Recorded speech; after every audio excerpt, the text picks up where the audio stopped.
And then it takes 15 minutes for them to do their stupid stage stuff, so.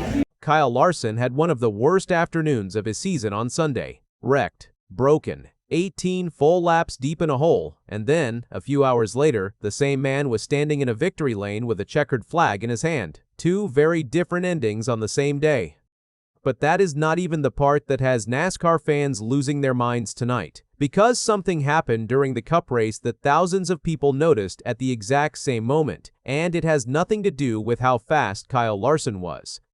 Let us start where the day started, Saturday at Iowa Speedway. Qualifying went well, really well. Larson put down a lap of 23.492 seconds. That was good enough for the outside pole. Only Ryan Blaney beat him, and only by a tiny bit with a lap of 23.474 seconds. Here is the strange part. Because of the way NASCAR sets the qualifying order, Larson was only the 7th car to go out. On a short track, that is usually a bad draw. The track gets faster as more cars run on it. Larson went early and still held the top spot for a long stretch before Blaney knocked him off. Steve Letarte and Jeff Burton both raised an eyebrow at that. They wondered out loud if the new 50-minute practice sessions are putting so much rubber on the track that early cars now have a real shock. Before the race, Larson was asked about NASCAR's new caution rules. NASCAR had just tightened up how it handles cautions, especially the ones that fall close to stage breaks. Larson did not soften his answer at all. I think it's good because, dude, it sucks like for all of us when we're out there, and you get a caution with 5 to go to the end of the stage, Larson said, and they're gonna try and do a one-lap shootout. So you got all that time under caution and then do your one-lap shootout. Then he really let go.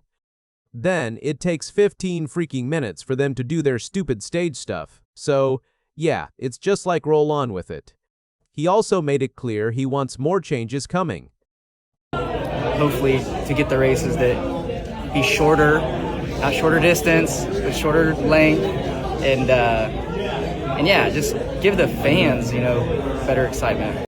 That was the mood going in. Front row start, strong car, a driver openly asking for a cleaner show. Stage 1 actually looked promising. Blaney won it. Joey Logano was second. Larson was third. Solid points, solid speed. Then lap 149 happened. John Hunter Nemechek got into Larson going through turns 3 and 4 and shoved him up the racetrack. Suddenly, there were 4 cars side by side on the front stretch. Larson was pinned at the top. His own teammate, Alex Bowman, was right below him. Ryan Preece and Riley Herbst were in there too. Something had to give. It did. Larson got loose and slid down into Bowman. Bowman took the worst of it and slammed the outside wall. His car went to the garage. Larson's car came away with a broken right rear toe link. Nemechek explained what happened on his radio. "I got stuck in neutral when I tried to downshift," Nemechek said. The number 5 team tried to fix the toe link on pit road instead of going behind the wall. It cost them lap after lap. Larson came back out 3 laps down. By the end, he was 18 laps down and finished 33rd. Bowman finished 34th. Ty Gibbs won the race. It was his second win of this season. Christopher Bell was second. Blaney led the most laps with 129. And here is what fans jumped on right away: that broken toe link.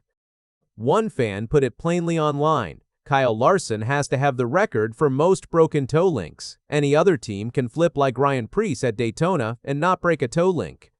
That is a rough comment. It is also a real pattern fans keep pointing at. Iowa has once again turned into a very rough day for him. His winless streak grew to 47 races. He has not won a cup race since the spring of last year. Now the part that turned the whole night into an argument.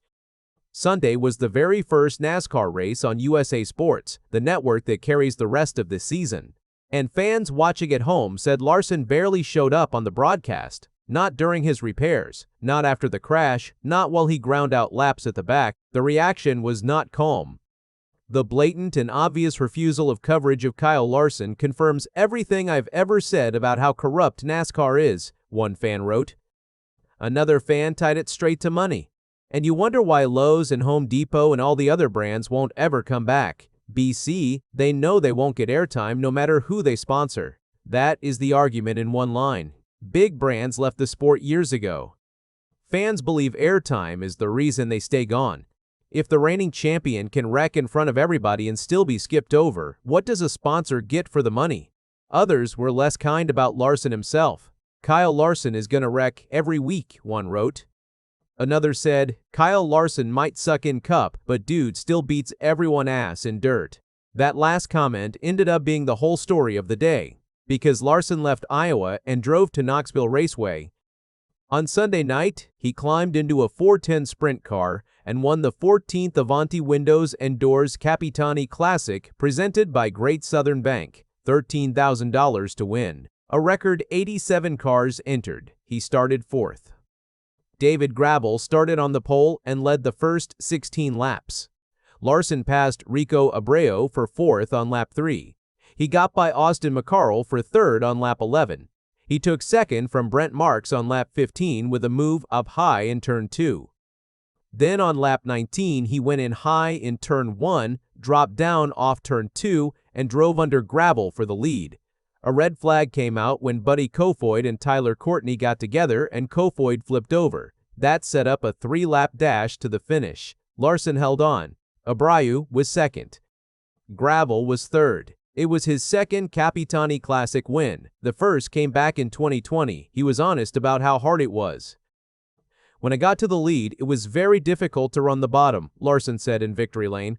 When I hit it right, it was really good, but I struggled. Once I got to the lead, I was a little too timid and getting tight on entry. I was just making a lot of mistakes. He also admitted he was not even planning to be there. I was happy to get back behind the wheel of a 410 sprint car. I wasn't planning to run this, but after 360 Nationals, I was kind of grumpy. I'm really glad to get in victory lane.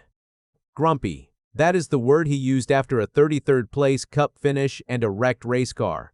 Abreu, who chased him all night, was full of praise for the field. These drivers are the best of the best when it comes to sprint car racing, Abreu said. Gravel said the same thing about the man who beat him. Kyle Larson and Rico Abreu are some of the best drivers in the world. It's nothing to hang our heads about. And he is not done.